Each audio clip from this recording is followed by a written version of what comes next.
नमस्कार दोस्तों, अब तक हमने वैदिक गणित के अंदर जोड़, बाकी, गुणा, भाग, गुणन तक पढ़ा है। आज हम पढ़ने वाले वैदिक गणित के अंदर वो है भाग।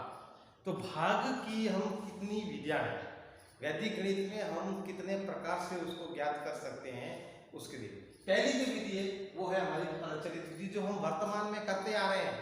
इसलिए हमको क्या जरूरी होता है कि किसी भी संख्या का भाग देना है तो पहाड़ा आना चाहिए या जोड़ के लिखे, यानी उसमें हमें बहुत कुछ याद रखना पड़ता है।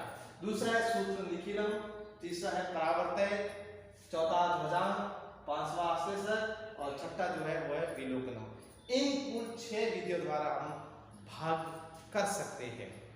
पहले हम प्रचलित विधि की बात करते हैं।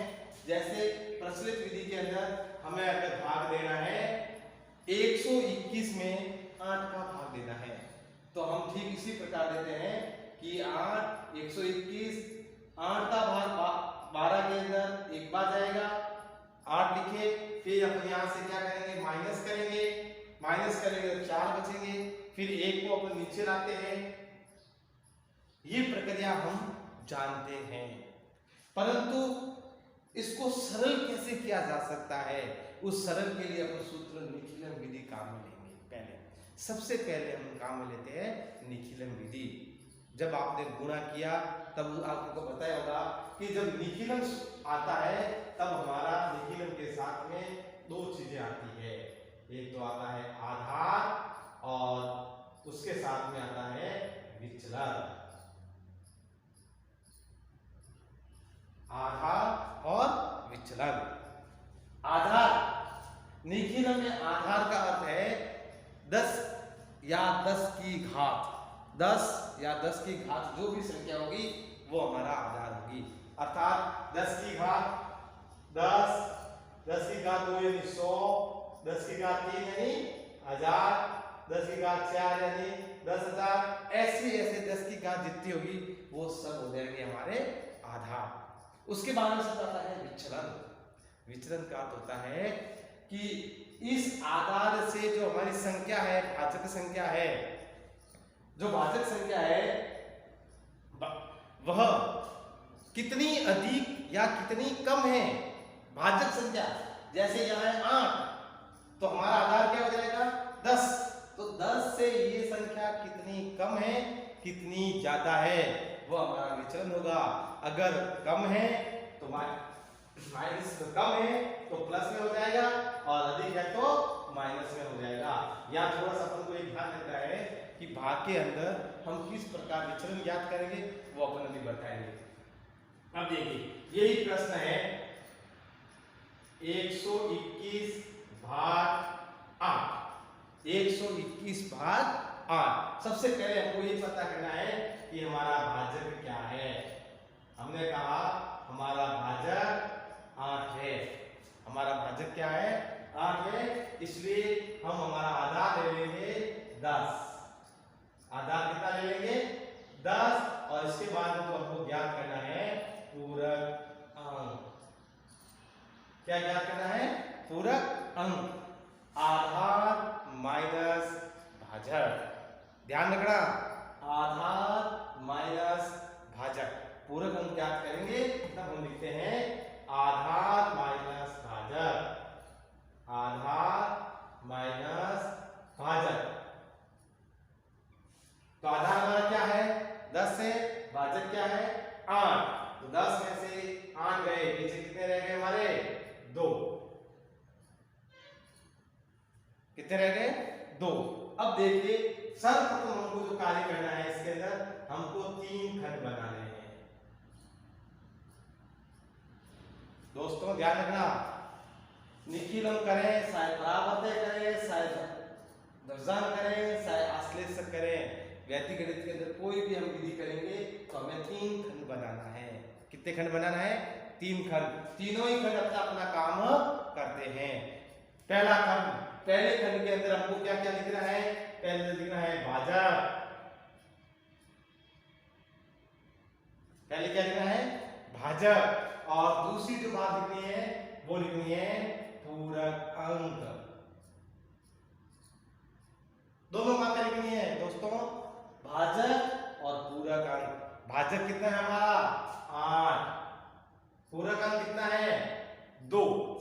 भाजक 8, पूरक अंक 2। अब हमें ध्यान क्या रखना है दोस्तों, इसके अंदर आधार में शून्य कितने हैं, 1 शून्य है। तो बस तीसरे खंड के अंदर जो हमारी भाज्य संख्या है उस भाज्य संख्या के इकाई के अंक को हम तीसरे खंड में रखेंगे। भाज्य का इकाई अंक क्या है, 1, हमने लिख दिया इसको तीसरे खंड में 1। शेष जो हमारे भाज्य के अंक रहे अर्थात शेष अगर 12 अर्थात हम लिखेंगे 1 और 2, 1 और 2, 2-3 लाइन छोड़ते हुए अपन इसको करेंगे, लाइन खींच देंगे।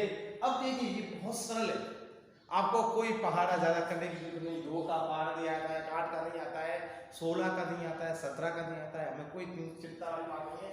पहला अंक जो भी है उसको यूं का यूं नीचे लिख दीजिए, पहला अंक जो भी है उसको यूं का यूं नीचे लिख दीजिए। दूसरा, अब हमें जो काम करना है वो थोड़ा ध्यान से देखिए। हमारा पहला काम आ जाएगा, हमारा यहाँ जो आने वाला है वो है भागफल। क्या आने वाला है, भागफल।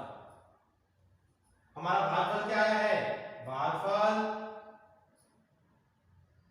इनटू पूरक अंक। भागफल इनटू पूरक अंक। भागफल हमारा कितना आया है, 1, पूरक अंक क्या है 2, तो हमारे कितने बंदे 2 एकम 2, 2 को यहां लिख दीजिए और यहां कुछ भी नहीं आएगा क्योंकि केवल एक अंक है, इसके अंक से कुछ नहीं आया तो हमने क्या कर दिया, डैश का चिन्ह लगा दिया। अब देखिए कुछ नहीं करना है, यहां पर दोनों संख्या प्लस ये है, जोड़ दीजिए, 2 और 2 कितने हो गए 4, 2 और 2 कितने हो गए 4। अब वही हमारा काम है, भागफल इनटू पूरक। भागफल कितना आया 4, 4 दूनी 8, दोनों को जोड़ दीजिए 9। दोस्तों अब हमको ध्यान रखना है कि ये जो खंड है तीसरा खंड वो हमेशा शेषफल का होता है। किसका होता है, शेषफल का। अब हमको ध्यान रखना है शेषफल कभी भाजक से अधिक नहीं होता है। तो हमारे यहाँ पर शेषफल कितना आया है 9, भागफल कितना है, सॉरी भाजक कितना है 8, अधिक है अर्थात हम यहाँ संशोधित कर लेंगे 14। इधर हमारा 9 शेषफल, हमने कहा एक बार भाग जाता है -8 अर्थात यहाँ कितना आ गए 15 और 1, हमारा भागफल आ गया, भागफल 15, शेषफल 1, ये हमारा आंसर हो जाएगा। बहुत ही सरल है, जितनी बड़ी संख्या है हम इसके अंदर लेंगे उतना ये सरल होगा। अभी तक ये बहुत छोटी संख्या है, एक उदाहरण अपन और लेते हैं फिर देखते हैं कि इसका हल कितने आसानी से आ जाएगा। उससे पहले देखिए दोस्तों यहाँ पर है दूसरा 1245 भाग 97 का भाग देना है दोस्तों, लेकिन हमें 97 का पहाड़ा नहीं आता है। हम अगर सामान्य विधि से करते तो इस प्रकार करना पड़ेगा, पहाड़ा याद करना पड़ेगा, जोड़कर लिखना पड़ेगा। लेकिन अब हम इसी सूत्र को इस सूत्र निखिलम से करते हैं, कैसे होता है देखिएगा आप।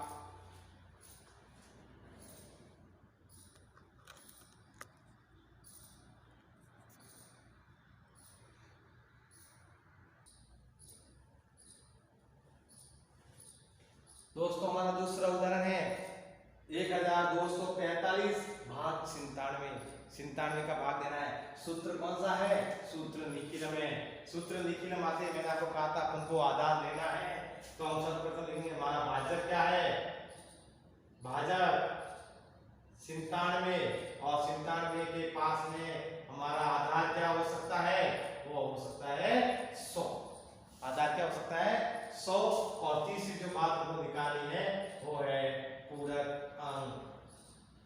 तो हमारा पूरक अंक क्या हो जाएगा, तो हमने कहा हमारा पूरक अंक हो जाएगा 100 - 97, तो होता है 3। अब दोस्तों मैंने पहली बार नहीं बताया था, अब बता रहा हूं, हमारे यहाँ शून्य कितने हैं 2 है, तो हमारे पूरक अंक में भी 2 अंक होने चाहिए। अगर हमारे पूरक अंक में 2 अंक नहीं है तो हमारा पूरा प्रश्न गलत हो जाएगा। पूरक अंक में 1 अंक है तो इनको 2 अंक बनाने हैं, तो अपन आगे क्या लगा देते हैं 0। अर्थात जितने हमारे आधार में 0 है उतने हमारे पूरक में भी हमको करना है 3 खंड बनाने हैं। पहले खंड के अंदर हमारा भाजक,